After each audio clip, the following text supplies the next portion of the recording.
Welcome to Social Proof, a podcast about influence brought to you by Soapbox. I'm Beth. Hey, I'm Charlotte. Hello, I'm Nate. And we are shaking things up a little bit today. We don't have a guest. We brought ourselves as our guests. We're super prepared. Yes, it's take ourselves to work day. And we're actually here, so it may or may not be obvious to listeners, but we have some pillars on the Social Proof podcast that we really like to stick to thematically. And we're going to dive into one of those pillars today and just talk a little bit about what it means to us, what we've heard from some of our guests on this particular topic. And yeah, we're just going to shoot the breeze a little bit and share some thoughts from the team. So the pillar we're talking about today is well at work, and it comes up in pretty much every episode of the podcast because it's important to us. And so we tend to ask our guests about it, and we love to dissect what they're doing in their lives to focus on wellness or to be healthier or just make better choices in general. And it's something that we really try to bring up with our team. It's something that permeates our culture and our workplace. So I'm going to kick it over to Nate and Shar to kind of start us off today and talk a little bit about, first and foremost, what are you doing in your life right now? We're at this point in the spring, and we've kind of surpassed that 1 year mark of the pandemic, and things are starting to look up and look differently than they did maybe in the depths of despair 6 months ago. So Nate, what does wellness and health look like for you right now? Okay, you knew I was coming to you first. Oh, you were going to start with Shar. I like the idea of well at work because I think it's multifaceted, right? When you think about being well, you think about, obviously we're concerned with professional well-being, right? We want high performing individuals, but I don't think that's that's not where we're putting the importance. And we are focused on, both physical health, mental health, emotional health, and just seeing individuals for their whole self and not just for, their 8 to 5 self, which I think is really cool. So I guess for me, there's obviously been a lot of changes with COVID and working from home. I found for me personally that working from home is not a great option for me. I need people. I'm a 7 Enneagram. I'm energized by other people's energy. We've had us 2 7s in the office for like 6 months. Yeah, now. exactly. We've been here for a while. People are slowly trickling in, and we're like, where have you guys been? So I think for me, I need that physical delineation between work and home. And because I have 4 kids too, it's easy to get distracted. And when I'm home, I want to be home. I want to do home things. So I will work from home maybe 1 or 2 days a week, typically just 1 day a week, if that. So for me, part of being well at work is being in a physical space that is a professional space. Yeah. I need that. Yeah. And then aside from that, obviously, a focus on being outdoors more, being in the sun. I know, Beth, you and I have taken so many walking meetings, and we've ideated a lot there.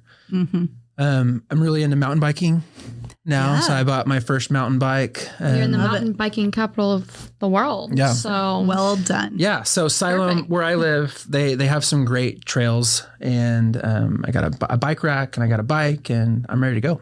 That's awesome. Yeah. I love it. That. What about you, Shar? Oh man, I feel like it's the coolest thing right now because I'm sitting in the middle of Beth and Nate, and these two have come to know me so well. It's crazy. And with work, I would say being well at work, it was Beth that first said like, hey, I think you need to start coming back into the office a little more. And it was a way of like, I'd been coming in. I was probably the third one of the 2 that would come in more, but it was because she knew I was fueled by it. Even if it means I actually kind of sit further away from the team and I have my headphones on, but it's just the fact that I know people are there. And it really does help me. I think, and Nate realized that too, of just like, hey, I think if those times when you're feeling creative, like come into the office or go where you need to. And I think what had happened is I had just become kind of comfortable. And like, so I'm such a like I got in a routine of being at home. And so then it took me like crawling out of the darkness to get out of that. And I think also the sunshine helps a little bit, honestly. Sure. But I think that was the coolest thing for me with, I think, being well at work was that I have people with me that I work with that saw it and knew it and said, I'm going to bring you back to where you actually do thrive. Where you belong. Yeah. Where you belong. That's so interesting, Char, because I think when you described it that way, like it wasn't depression. No. But it's very similar to, you know, kind of retreating into yourself. You know, I think most adults have experienced depression at some point in their lives. I think I love that that's actually becoming a topic that's addressed more openly now. But there are some similarities to what I think a lot of people experienced during the pandemic, where we all rushed to work from home. And it was scary, right? Because this global pandemic was descending. And then we adjusted to it and we went, oh, this is kind of nice. Maybe I'm more productive because I own my days or I'm not commuting. And so I think people really loved it and thought I could do this forever. And then I think it was really cyclical to people starting to realize this may not be my best environment. And I think, you know, those of us who are fortunate enough to honestly be in jobs that even had that as an option, you're starting to see this complete circle to maybe it's a flex model of, you know, just like you dress for your day, you know, you kind of work where you can do your best work. Yeah. And if it's creative or if it depends on other people, Nate and I talk a lot about like walking meetings and ideas flowing. And some of our best work comes from just kind of working nearby one another in kind of a symbiotic way. And that's been missing for a year for most of us. So. Absolutely. Yeah. I think it also has helped me. I'm so excited because in January, I was like, I'm going to work out consistently. And I feel like that's the best time to like, and now that I'm like in the routine, it's become more of a rhythm. And it took that little like push of just like, get out in the darkness, or I'm so comfortable at home, I don't want to get out. But now that it's like you have an office to go into, it's like, oh, I'll do that on my way home from work or in the morning or at lunch. And I think that has also helped me as well. Like I'm fueled because I worked out at lunch today. Completely. Yes. Yeah. Well, and that's been interesting too, because when we first started this well at work journey, it's been honestly, I think more like 18 months or 2 years. Yeah. It was loosely part of who we were in our culture, but I think we chose as a team to really prioritize and start talking about it. And I remember having that conversation around, for me in particular, I wanted to model, you know, that it was acceptable to go work out during the day. I wanted to talk about it and say, I'm going for a walk, you know, or I'm going to, you know, go to a workout class or whatever the case may be. Because then I think other people feel empowered to say, yeah, this is important and makes me a better human. Yeah. So we've kind of come full circle. You know, we started by exhibiting, you know, modeling wellness by talking about, hey, this is something that is part of our work day, or kind of being open about, hey, I'm going to go to a lunchtime workout or whatever the case may be, or take a walking meeting. And then we just like completely took it full circle and started to do these team events that we've got our second one tomorrow, but we started last week with rock climbing. And it was so fun. It was really interesting to watch our team in that environment. I feel like our personalities all came out. Like Beth was like, who wants to rock climb? We're like, yeah, whatever, we'll all do it. And then we got there and we're like, this is kind of hard. And Nate and Beth were like running everywhere, trying the same ones and completing them so quick. And they're like, and then I was like silently completing all of them. And then some other people were just like, oh, I climbed up one rock, I'm done. Yeah, like, that was fun. That was fun. But it was hard. I was laughing at Lauren, one of our staff members, because she'd reached like 3/4 of the way up. She's like, you know, I think I made it. I think this counts. I think I'm done. And we're like, no, this does not count. You get up. You know? Nate and I immediately were like, you have to go the rest of the way. Complete the task. It's funny. We did the rock climbing. To Shar's point, we kind of saw the personalities and the Enneagrams start to emerge. And tomorrow we are doing aerial yoga, which is also comical because, you know, we started out talking about Nate's got the new mountain bike and Shar's got some different workouts that she's been trialing. And I went about 6 or 8 weeks ago to my first aerial yoga class, like just to be like a goofball with my cousin. And we loved it. We're obsessed. We joined Cocoon Yoga Lab here in Bentonville. And I think I've gone 5 times in the last 4 days now. It's like a little bit of a problem. It's an obsession. So like any true influencer, I won't settle until I've converted everyone to the thing that I love currently. So we're going to do some team aerial yoga tomorrow. And I don't know if anyone's more excited than Nate. Yeah. Yeah. I told my assistant baseball coach today that I had to be at aerial yoga tomorrow before baseball practice. And it went about as well as I expected it to go. Nate's line to me was, the day I do aerial yoga is the day I turn in my man card. Turns out that's tomorrow. Well, I haven't decided, and I haven't filled out the waiver yet. So and also the two activities we have planned can require waivers. So. I know that does seem to be a hey, sevens adventuresome. Yeah, because then paddleboarding, and then we're doing stand-up paddleboarding. Like, sorry guys, anybody can join us on these adventures. Yeah. But go ahead, Nate. I was just thinking, going back to the well at work concept and this hybrid work environment concept. We recently did some studies. It was for a different segment of categories, but I think the information we learned was kind of universal. We were talking about people, or we were inquiring as to how people were working from home currently and how their work setups were, and we found some really interesting data points. And I was astounded that only 30% of the people that we surveyed had a permanent work environment still. So I think, for the longest time, for the last year, it's always been, we kind of follow Walmart here because they're the largest, company in retail. And they're like, we're going back, we're going back in May, and then we're going back in July. Now we're going back in fall. And now we're, we've been a year out and we still haven't gone back. And people, I think, have been in limbo. I've kind of felt this kind of, this feeling of limbo, and they haven't carved out for themselves these permanent spaces, which we all know a permanent working space is so important to productivity. But on the flip side of that, I think the reality is finally settling in this new normal that, I may be home more, I may have to work from home, at least a couple days a week. Some want to, some do not. But from the data, we found like people are planning on, building a permanent space. Now, people that are building homes are making sure that they have home offices in them. And like, it's changed the way we've thought about how we commute, how we work.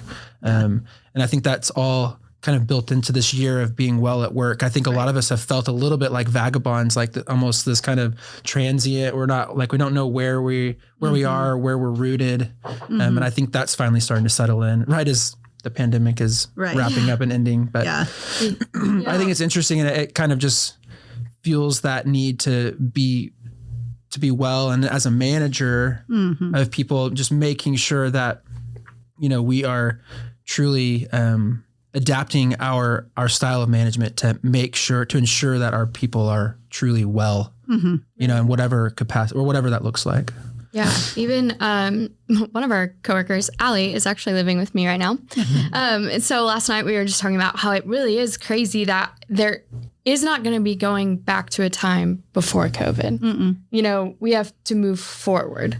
Like, don't think of it, as it was before. Like, if the businesses are going to adjust and they're going to be more well at work, as we hope, because they learned from this past year. I feel like we saw that with our guest Sarah Steele. I feel like that was really cool hearing from her, just like she's in the supplier world as well, and just how she's adapting, and also seeing how she's thriving as well. And just all of a sudden a TikTok influencer, and it was her boss who saw it and is like, go after that. Like, I think that's cool. That's a good point. I think we've had some really neat learnings around, wellness from some of our guests, and I think initially even some of the internal conversations we had about this podcast, where we felt like this was an important pillar to incorporate, even though it seems so, disconnected, fragmented from the world of influencer marketing. But actually, I think that's not the case, because I think you see influencers in general, leading the charge. Society as a whole is really starting to adopt this attitude that, good mental health and wellness and smart practices and self-care are essential to maintaining the whole person. And Nate, to your point, I think you do this incredibly well with our team, and, making sure that each of our team members feels seen and valued and we're not doing that just to be woo-woo. We're doing it because it helps empower them to do their best work for Soapbox. We get the best out of them, not the most necessarily, although I think our team is very productive because of some of the things that we've done. So for listeners, I guess a question for you two, maybe I'd love your perspective. For listeners who feel like, well, I don't run a business, or I'm not in charge of the decisions that my workplace makes around being well at work. And maybe my employer doesn't prioritize it. It's on me. What have you guys heard from our guests, or what tips do you have for someone who's, maybe working in more of a traditional corporate job and is not empowered by their workplace to, be sound and to be well? What can they do? Gosh, so many of our guests had such great views of just like how they do it with even just families. I don't have a family. I don't have kids. So I feel like that every single one of them, every time they talk about all of the things they're juggling, it was just incredible to hear. Even just like Angel Beasley, how she was talking about, it depends on your why right now. And I really loved that. And I feel like that could really stick with someone that is dealing with that, of just like, okay, well, what can I control? What is my why right now? What can I do right now? Instead of thinking of, oh, well, I want to have that well at work always, all the time. And it's like, well, if you don't have that right now, in the time that you do have when you get off at 5, like make sure it's fueling. Make sure you are taking that time. Lights out at 9, no electronics, things like that. Like control what you can control right now. That's a good point. Angel was a great episode for sure. And I think, she's at Walmart. She's, in a very traditional corporate job. And we heard Angel, as well as a number of our other guests, talk in so many words about margin. I've heard the theme a lot around mornings. Shar, you and I have dug into that topic a little bit, because as a longtime night owl, I've realized that if I carve out a morning for myself and a routine, and I work out and I do some things, I'm just more pleasant to be around all day, and I'm more productive. And so there've been some good learnings there. What else, Nate? I was just thinking about this concept of influence, and a lot of our ability to influence at work is just as important as we think of these traditional influencers. And that's part of our pillar, is how we wield our influence. And I remember when I first started at Walmart, one of the things that we were graded on is our ability to influence, influence leadership, influence our peers. And I think every company needs a champion for change. And so I would just encourage whoever is struggling with that, maybe an employer that is maybe a little behind the times, to speak up and to be a champion for that, and to, seek to influence leadership for the better, to come with ideas on how you can make your workplace, more conducive to your mental, emotional, and mental well-being. So use your influence and, try to make those changes. Champion those small things even. I was having a conversation with Allie Carter on our team, who's currently living with you. It's not as strange as it seems. But, I'm a lot older than most of our team. And, I remember in my 20s just feeling that sense of, okay, you've got a job, you're in the corporate world, like you're starting a career, and you have to be so serious, and you have to, be the first one in and the last one out. That was the mentality that I grew up around. Don't make waves. Yeah. Don't make waves. Yeah. Don't draw attention to yourself, and you've got to show how hard you're working. They'll only know you're working hard if they physically see you at your desk looking busy. And so I did that for a long time, and I worked ridiculous hours, absolutely ridiculous hours, and I made no more progress. And I had a CEO who said to me, I'm not actually really impressed with the hours you work. I'm impressed with your output. And if you're working longer hours, that tells me you don't manage your time very well. And I'm like, Interesting. And so as I kind of moved along in my career, I started setting more and more boundaries for myself. And I think you're so terrified in your 20s and 30s to do that, to set boundaries, or to your point, Nate, to push back. And Allie and I were talking a little bit yesterday about, I think it's no secret that I try to really balance my work week. I may pull some very long days and I may pull some very short days. And I try not to hide that from our team.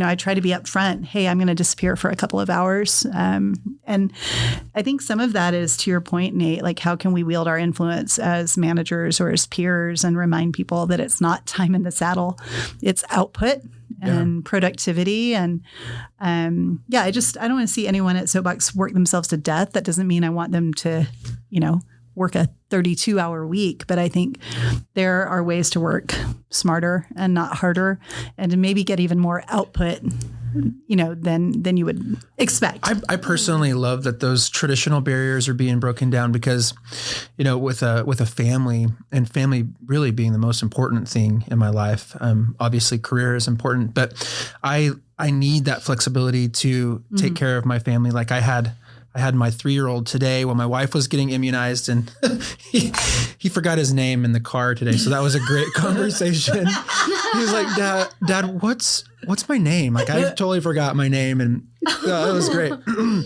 I love being able to have those moments that I would not otherwise have to remind my 3-year-old of his name. But then you were my son. But then I'm also happy to jump on a call after hours or to respond to an email because I've been given that freedom and flexibility. Right. You don't have that like, no, sorry, I don't work after 5 p.m. Right.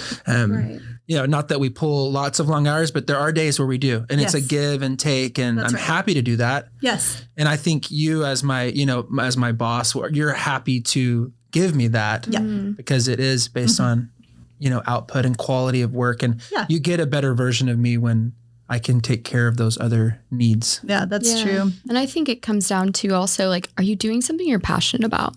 Because, when you're doing those longer days or shorter days, there's no doubt in our minds that your heart is not in Soapbox at all time. Like, no matter if you are cleaning your basement or you're out, like we know that your mind is racing about Soapbox even when you're off. Yeah. And so I think that also comes down to it. If like you're putting in all those long hours because you feel like you have to work and you're not liking your work, like find something you're passionate about. Maybe take a shift, take a jump. Like, that's interesting too. I think we've talked a lot about how we've structured Soapbox, like for our clients and our influencers. We have some sacred cows, some things that I feel really, really strongly about, and a lot of things that I don't. And Nate and I talk about this a lot. But I also say all the time, I'm trying to build the kind of place I wish I could have worked in my 20s, and I vividly remember not feeling like I could attend a kindergarten graduation for my oldest in one of my first jobs because it was at like 9 or 10 in the morning, and that was like smack in the middle of the workday. And I remember like kind of the guilt that was placed on me and then the guilt that I placed on myself, that I couldn't be there. And I'm like, that will if I have the option, that will never be the kind of environment. And you even think about, you mentioned, your wife's immunization. You have 4 kids, right? Like for you to take care of them, remind your son of his name so your wife could get vaccinated. We do some really simple things at Soapbox that seem so obvious, but we make it very clear. On election day, we want you to vote. And if that means that you need to eat into your work day a little bit to go get that done, we want you to get vaccinated, right? So, go where you need to get that done. I think there are some simple things that both companies and individuals can do to place value on employee wellness. And it's built on trust. Yeah, that's right. And, I guess at Soapbox, we don't hire people that we don't trust. And you don't even really have to earn it. You almost, you get it. You get our trust until you prove otherwise almost. And we have very few people that ever, betray that trust. And I think that is empowering for an individual to be trusted. They tend to be less, I don't think that they take advantage of it as much as you might think. Right. You give them a little rope and they feel trusted and feel empowered, and they give you your best work, give you their best work in return. I think so too. And we tend to attract Taryn on our team says a lot of times like high performers thrive here. And it's almost this group mentality that it's not that you're going to be ousted, but it's not the norm here to not enjoy it. Be a high performer. You will not enjoy it if you're kind of I'm going to do the bare minimum. I'm going to clock out. I'm going to, just coast. I'm here to, just collect a paycheck. That kind of individual doesn't thrive here for sure. Okay. So we only have a couple minutes left on these little kind of quickie episodes. So let's do, what are you devouring? It can be watching, reading, doing, wellness edition. Ooh. Shar, you're up. Okay. I hit Nate last time. I would say right now, it's actually a book Nate gave me. You had it at your desk and you said, this looks like it'd be good for you. And Read it and give me the Cliff Notes. It's called Shipping Creative Work. And this is very much wellness at work for me because it's all about, as a creative, how to get your work out there and how to do it productively, how to do it in your best way. And it was exactly what I needed. So you didn't even know. Perfect, because it was completely irrelevant to me. Yeah. I know. It's like, I have no use for this. What to do with this Yeah, I had literally. And so one man's trash is the other one's treasure. Perfect. I've been needing something just to kind of remind me of like my creative side and that I do have it and how to capitalize on it instead of just like letting it dwindle into the wind. So that is actually what I'm reading right now. And I've been using even just like from the, like 8 to 9, reading that before we hop on our call at 9. And I've been loving it in the morning of just like starting off with just like words of wisdom that will fuel my work day. That's really cool. I love that. Yeah. What about Thanks, you, Nate? You're welcome. Glad I could help. No problem. Okay, so I guess right now the thing that I'm into, I have a long commute back and forth to work. So I've been listening to the 1619 podcast. Have you guys heard of this? Yes. It's incredible. It's a New York Times sponsored podcast, and they talk about the history of slavery and kind of how America, the economy, music, arts, and culture was really shaped via slavery and kind of this lens through Black Americans. And it's been very eye-opening for me. I think we've all probably been trying to seek understanding and open our eyes a little bit more to kind of the racial issues that are going on in the world. And that's one way that I'm trying to kind of just understand more. Yeah. Yeah, that's great. Yeah, I love the breadth of things here. Although you guys both cited books, and I'm not going to do that for once. But Yeah. so Actually. yeah. Well, yes, for sure. Yeah, what about so you, for me, Beth? this is going to sound a little like probably non-tangible, but the thing I'm kind of embracing is strength. And I think you guys know that, number one, I'm a 7, so I go at things all in, right? So I started out in January. For all of January, I was rowing, really working on upper body strength, and then kind of moved in February into more core and that sort of thing. And now in kind of March and into April, have been doing a lot of rock climbing and aerial yoga. And I bring that up because, again, at 43, or I guess I'm 44 as of last week. Happy late birthday. Yeah, thank you. Thank you so much. You knew I was going to weave it in. But it's been astonishing to me to see how, I guess I saw kind of losing weight and strength as like being no longer attainable for me past 40. And so it's been astonishing to me at like kind of low effort consistency yielding high return. And I'm doing things in these classes that I would not have been able to do 30 or 60 or 90 days ago. And I kind of want to go back and like shout at my, 35 and 38 and 40-year-old self that it's not actually that hard or insurmountable, because I had built up like wellness and all of these things as these really big monolithic undertakings that I just, I could never. And it's not been that difficult. And that's a weird learning I'm for laughing. me. I know. I saw you giggling. Do you remember the first time you told me you went rowing, or that you were rowing? She bought a I got a rower. rowboat for Christmas. And she never clarified that she was kidding. that she got this row machine. And so she told me that she had been rowing like before work, and we had met up early. And I'm like, I pictured Beth out in this rowboat in the middle of the lake and just rowing to her heart's content out there, just going at it. And Hey, I was actually disappointed. I was like, oh, you got a rower. Weeks went by before you realized that it was a rowing machine. I thought like all Christmas break, I thought that you had been rowing. It's like, yeah. I'm hardcore that way.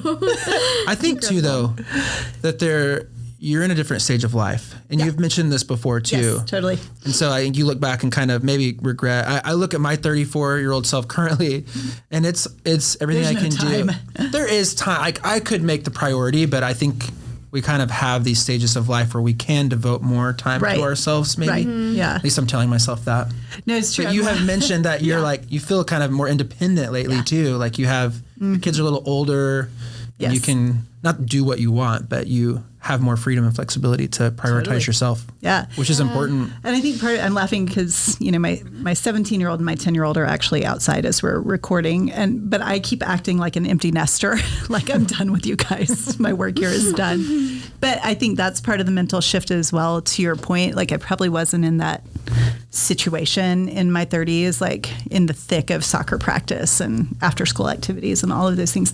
But I think I've also kind of just made a really hardcore decision recently, to your point, which is a wellness, oriented topic, to focus on me, which is something we all act like that's selfish. Yeah. And it is selfish in the best way. And I'm really glad I kind of got over that hurdle of thinking that like putting others first was winning. Releasing yourself from that guilt of focusing on yourself. Yeah. Mm-hmm. Yeah, it's interesting. Because now you have more capacity to be a resource for others. Yeah. Because you're the healthier. whole oxygen mask. Yeah. It is crazy though. I mean, now that I'm 20s, 30s, 40s. Yeah, that's funny. And it's in all different ways we're experiencing that. Yeah. Like it's not going to go away. Right. That's so and true. so it's really cool to see like you're constantly going to be fighting this and you have to fight for it. Right. Like, I love that. And that's a great note to end on our well at work pillar. So thanks guys. Fun talking to you thank today. you. thank you. Cheers. Cheers.